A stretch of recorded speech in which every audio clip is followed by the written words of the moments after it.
Once you've done that, after that, you've got a couple of other options available to you. And let me just explain a couple of things that you might want to consider in your own organization.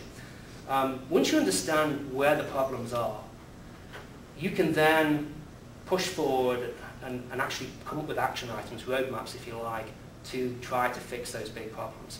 Again, focus is so very important here. Don't ever try to fix anything beyond the stuff which is most foundational. I'll give you an example. Governance issues, which we actually find a lot of. I mean, surprise again, governance issues are issues where there was not a defined model for people making a decision, and if they don't make a decision, there's not a defined model for escalating it to a person who does make the decision. It sort of sounds obvious, wouldn't you know who was going to make the decision? We had a client fairly recently, when we asked them to show us their decision-making tree, they showed us a decision-making tree. What we found out was that at each of the decision points, they had 3 people making the decision. 3 people making a decision. Have you ever seen 3 people actually make a decision? They never make a decision. So, you know, think simple things like that. Single point of reference for decision. Lots of people input, fine. Single point of decision. A defined escalation process. If that person doesn't make a decision, you're going to leave it on his desk for 6 months before you do something about it, or you're going to escalate it in a week. Things like that. Some of those are very foundational. Do you know how to do project management? Simple question. You know, I've got a $500 million project I'm working on here, and I don't know how to do project management. It's a problem. But it's a problem that can be solved fairly easily. What does a requirement look like? You need to know what a good requirement looks like to get through these projects. So the simple things like that, which you can go into deep dives, if you like, areas where you can say, you've got a problem here, you've got a problem here, you've got a problem here. These are foundational issues. Address the foundational issues first.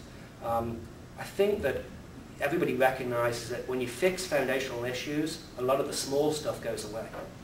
But unfortunately, the natural approach is to fix the small stuff first. And the reason being is because it's the easiest stuff to fix. The trouble is it doesn't give you anything.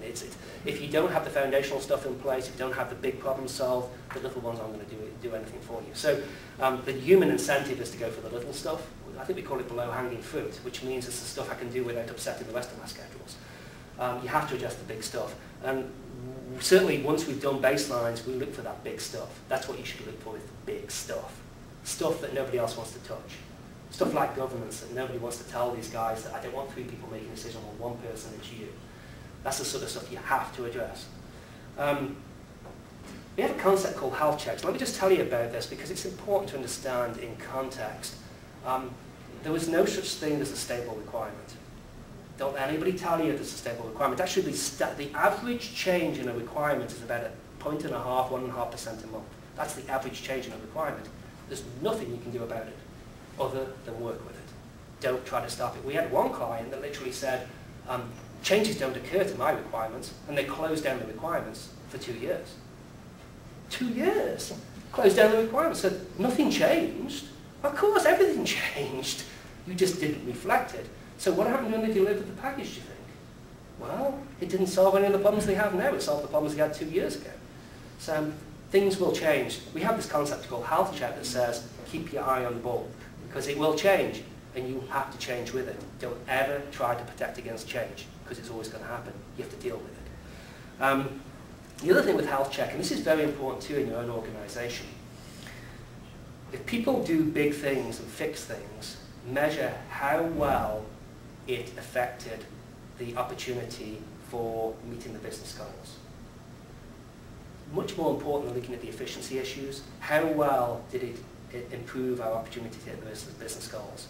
And make sure that you actually measure how that's been effective.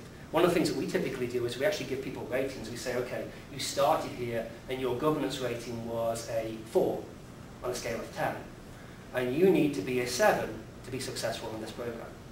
And so one of the things we try to do through this process is say, okay, if you do this, this, this, and this, you'll go from a 4 to a 5 to a 6 to a 7.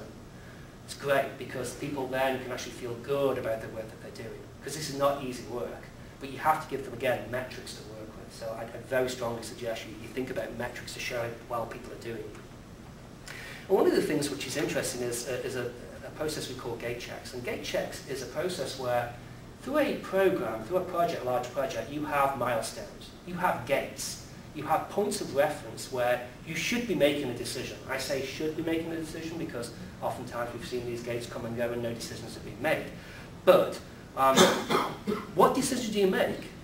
What are the entry criteria? What are the exit criteria? What should you have coming in at that point and what should you have going out to that point? It's surprising again how inconsistent or how incomplete we see a lot of situations where they don't really know what it is they're making decisions about. You have to know. More importantly, you have to know how that decision, again, is going to roll up to your overall business objectives. So having these points of reference and even having knowledge of what you're going to look at, what artifacts, what documents you're going to look at, how are you going to prove that you're actually at this point, is a key in terms of your success through the process. So these are some of the approaches that we've used very effectively. You can use these fairly generically, and these are not, there's nothing sort of proprietary about the approach to it, but certainly you have to think about all these scenarios as you go through these long processes, because otherwise what happens is you lose track of where you are and what you're intending to do. After about 9 months, most people get so snowblind with these projects that they forget the reason why they were there in the first place. And so you have to continually focus on these types of things and recognize that things are changing through the process. Does that make some sense?